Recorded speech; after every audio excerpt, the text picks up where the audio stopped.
They want to keep them perfect. Sure. The house next door to them, with the huge garden, is the former residence of John Wayne and the current residence of the Conroy Flower Shop family. It kind of explains their huge garden.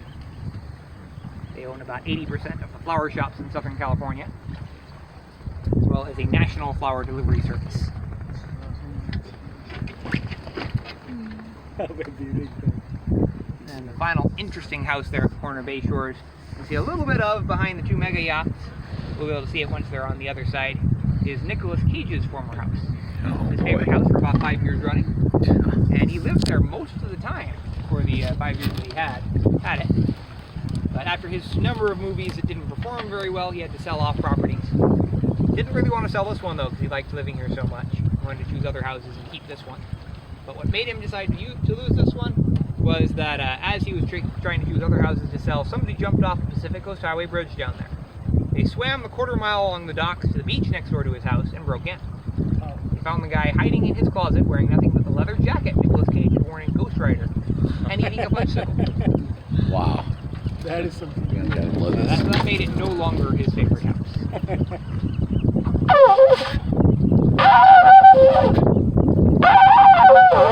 I can't lie. My mouth is too wet.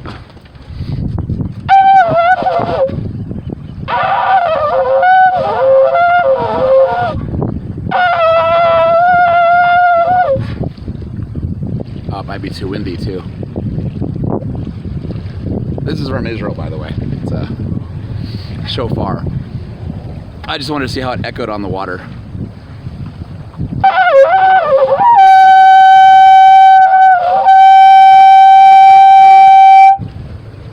Kind of echoes.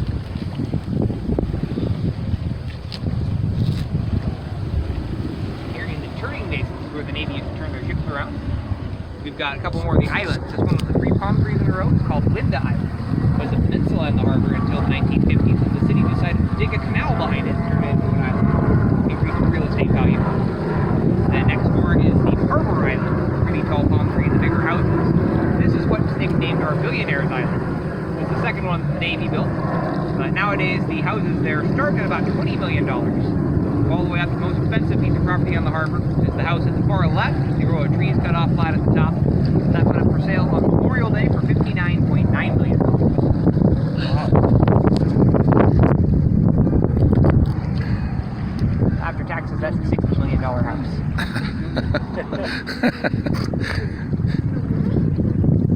Taxes are still hurt, I guess. And on our starboard or right-hand side, with all the different kinds of trees, is Bay Island. This is the only 100% real and natural island in the harbor. It's had houses on it since the 1920s.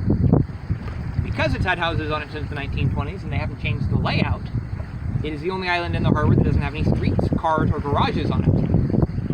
Back in the olden days, the folks that lived there would park their cars in a parking lot on the peninsula, which is a big piece of land behind the island, and walk across a footbridge to get home. Nowadays, there is a parking garage where that parking lot used to be that the current residents get out of their Ferrari, Rolls-Royce, or Lamborghini and into an ultra-fancy golf cart to drive across the now slightly widened footbridge. Walking is for people with less zeros in their bank account.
Adjustments with the tiller.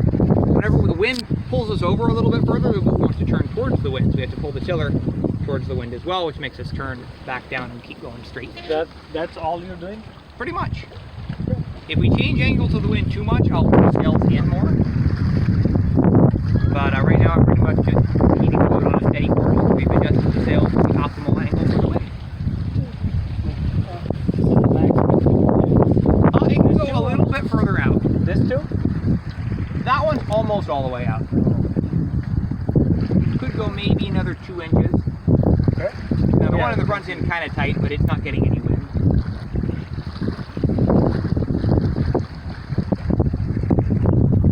The main sail and the foresail in the middle are blocking its wind a little bit. How do you go against the wind then? You use the same physics that makes airplanes fly, which is called Bernoulli's principle of lift. If you look up at the sail, you can see that it's curved. That makes the wind that goes across the side that's away from the wind travel a further distance and get to the back of the sail after the wind comes across the front. That creates a pressure vacuum in front of the mast. You're basically flying an airplane sideways. We've got another island in the harbor here off of our port side. It goes from the docks by the beach on the left over to the pine tree that has the top cut off on the right. This is called Collins Island. It's the smallest island in the harbor. It used to be the 6 lots at the end of Balboa Island until the Collins family, after which it's named, bought the lots in 1929 for $6,000 and dug their little canal.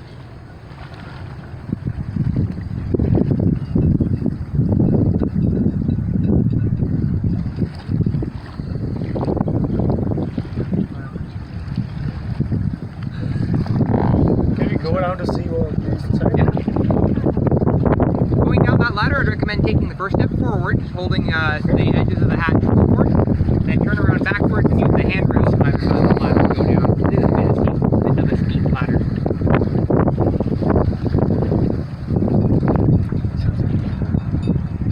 And down there I've got 4 bunks, my little kitchen, dining room table, and a bathroom.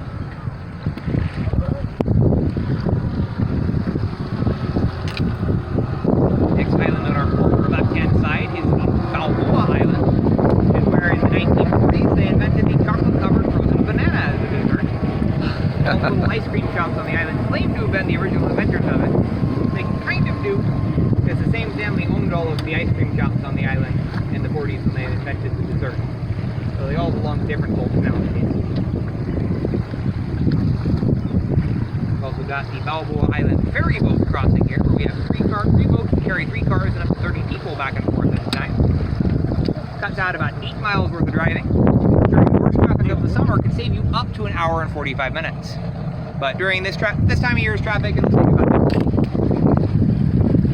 And it's kind of a fun, novel thing to do. It's $2 a person, $2 a car, $1 a person, or $1.50 if you're riding a bicycle. And that's a little 45 seconds to 1.5-minute boat ride.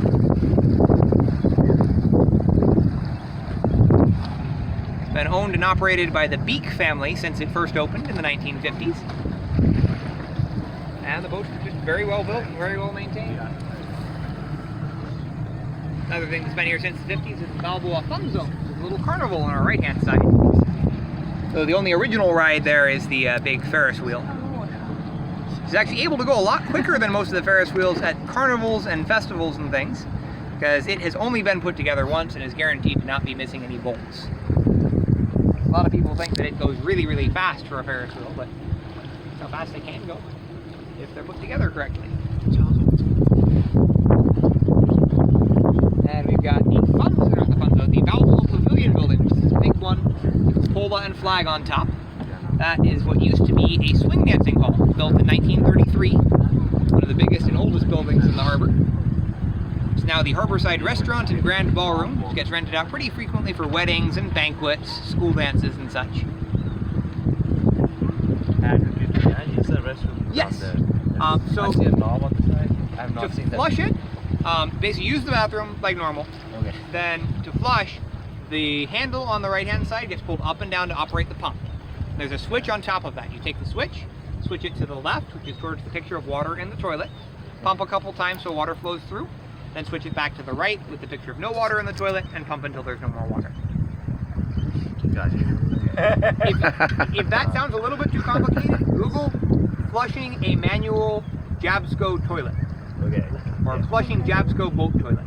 And that Jabsco's spelled on the pump there, so it's pretty easy to find. What did people, you know, back in the day, like 1600s, 1700s, how did they use the toilet? There'd be a hole at the front of the boat that's just over the water. Just go. Yep. That's why the toilet is called the head. Oh. You're aiming at the figurehead of the boat. Ah. That's because the trade winds are always coming from behind you on those big square rig boats. You blow the smell out the front of the boat. Clever. It goes directly into the water though, right? So there's no... On old-fashioned boats. On ours, it goes into a holding No, tank no, like an I'm RV. talking about the old ones. Then you take it over to a pump-out dock, which Sure. is a pump like you'd empty an RV tank with. Just like goes an into RV, the yeah. sewer. Literally, it's exactly the same thing as an RV. Yep.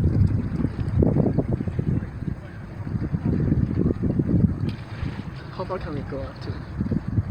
On the boat? Yeah, on the boat. You can go pretty much all the way to the front. Okay, cool. But right now, since the wind's right behind you, I'd recommend going all the way past that sail and then hanging out by the mast right now. Okay.